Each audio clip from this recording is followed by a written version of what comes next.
Assalamualaikum warahmatullahi wabarakatuh. Kita bertemu lagi di kuliah pemrograman berorientasi objek.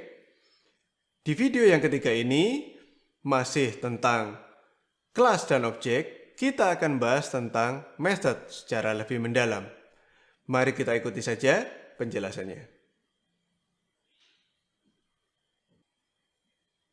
Yang pertama, kita akan bahas tentang constructor.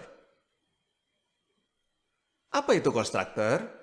Constructor adalah sebuah method yang akan dieksekusi secara langsung pada saat objek tersebut diinstansiasi. Nah, di sini kita akan melihat contoh pembuatan constructor. Constructor memiliki nama yang sama dengan nama kelas. Jadi, kita bisa membuat constructor di sini seperti ini. Public student. Karena ini adalah sebuah method, jadi constructor itu adalah sebuah method biasa, tapi dia memiliki kedudukan yang agak istimewa karena dia akan dieksekusi secara langsung pada saat instansiasi objek. Kita bisa membuat seperti ini. Public student. Oke, ini adalah contoh sederhana dari constructor. Constructor dapat memiliki parameter sama seperti method pada umumnya. Di sini diberikan contoh sebuah constructor dengan parameter bertipe string. Namun parameter ini tidak bersifat wajib. Jadi boleh menggunakan parameter, boleh juga tidak. Contoh pemanggilan constructor adalah seperti ini. Dengan menggunakan keyword new seperti instansiasi objek pada umumnya. Lalu apabila constructor tersebut menerima sebuah parameter atau lebih, mungkin beberapa parameter, maka kita langsung masukkan nilai parameter tersebut di sebelah kanan dari nama kelas. Jadi di antara tanda kurung, ini kita masukkan nilai parameter-parameter terkait.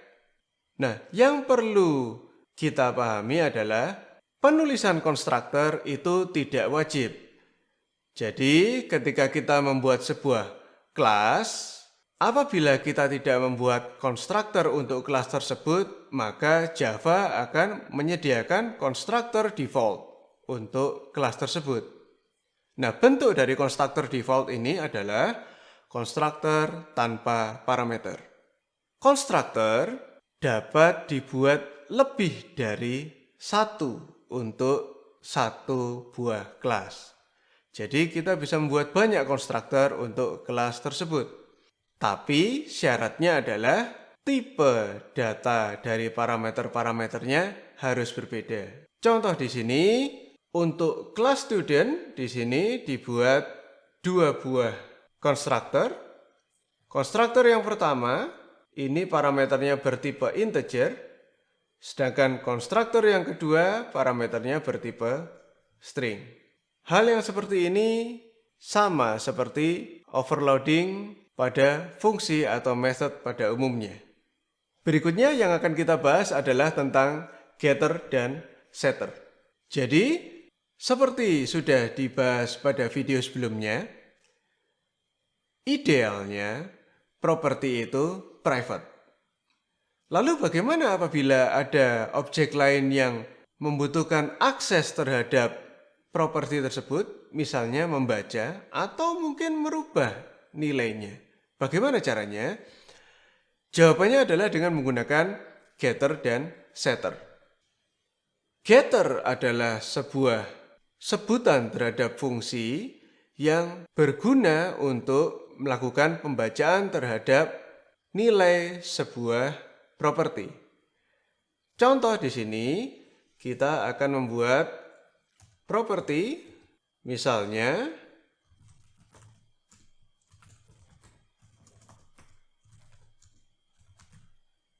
nama. Jadi kita membuat sebuah properti bernama nama, ini untuk kelas siswa, gitu ya. Maka kita bisa membuat sebuah fungsi getter untuk membaca nama siswa tersebut. Public string get name. Nah, jadi polanya adalah untuk fungsi getter, polanya adalah get diikuti dengan nama dari properti yang dimaksud. Nah, karena properti yang dimaksud di sini bernama name, maka fungsi getternya jadi bernama getName. Contoh di sini seperti itu. Nah, di sini tinggal mengembalikan properti name.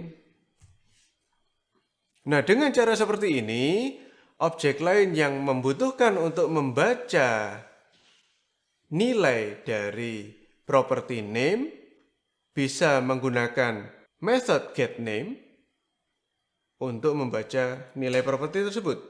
Setter adalah istilah terhadap method yang digunakan untuk merubah nilai sebuah properti. Jadi apabila tadi getter untuk membaca, maka setter ini untuk merubah. Bagaimana cara membuatnya? Jadi kita tinggal membuat sebuah fungsi public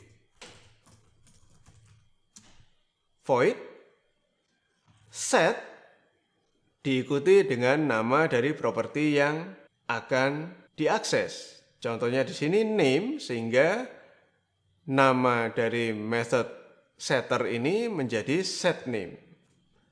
Oke, diikuti dengan tanda kurung.